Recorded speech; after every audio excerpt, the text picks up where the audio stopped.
এখন আমাদের ঘরে ঘরে কুলাঙ্গার সন্তান ভরে গেছে। বেশিরভাগ ফ্যামিলিতে বাবা মার চক্ষু শীতলকারী সন্তান নাই। আজকে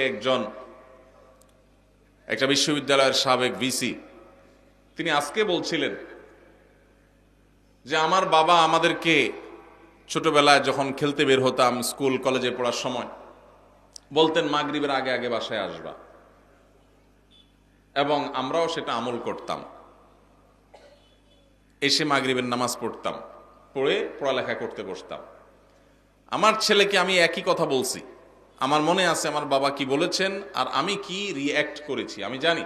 এখন ছেলেকে বললাম একই কথা, বাবা মাগরিবের আগে বাসায় আসতে হবে। ছেলে আমাকে জবাবে বলছে, কেন বাবা, কেন মাগরিব পর আসতে হবে, ওয়াই? আমার বন্ধু বান্ধব সবাই তো মাগরিব পর পর্যন্ত খেলে, কই কারোর বাসা থেকে তো এত চাপ দেয় না, তুমি এত জোরাজোরি করো কেন? তো আমি তার কথা শুনে বললাম, আপনার বাবা, ওই ভদ্রলোককে বললাম, আপনার বাবা আপনাকে এত বেশি খাবার নিয়ে পিছনে পিছনে দৌড়াইতে পারে নাই, আপনি আপনার ছেলে পিছনে যতটা দৌড়াইছেন। উনি বলেন সঠিক। আমি বললাম, আপনার বাবা আপনাকে প্রতিবেলা এত মাছ গোশ খাওয়াইতে পারে নাই, আপনি আপনার ছেলেকে যত বেশি মাছ গোশ খাওয়াইতে পারছেন। আপনি একটা বিশ্ববিদ্যালয়ের ভাইস চ্যান্সেলর মানুষ, আপনি আপনার ফিনান্সিয়াল ক্যাপাসিটি খুব বেশি হওয়ার কারণে ছেলেকে শহরে রেখে যত তুলতুলে জীবন দিতে পেরেছেন, আপনার বাবা আপনাকে এতটা সুখ দিতে পারেন নাই। কিন্তু আপনার বাবার আপনি অনুগত সন্তান ছিলেন, বাবার চোখ জুড়িয়েছেন, নয়ন জুড়িয়েছেন, অন্তরকে শীতল করেছেন, আর আপনার সন্তানটা কিন্তু আপনার অন্তরকে শীতল করতে পারে নাই।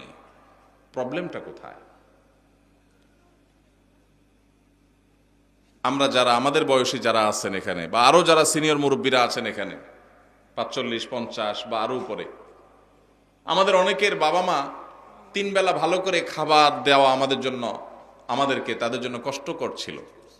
কিন্তু এরপরেও আমরা বাবা মার প্রতি এতটা অনুগত, বাবা মাকে আমরা অনেক ফিল করি, অনেক মিস করি, বেঁচে থাকলেও ফিল করি, আর মরে গেলে আরো বেশি মিস করি, ফিল করি।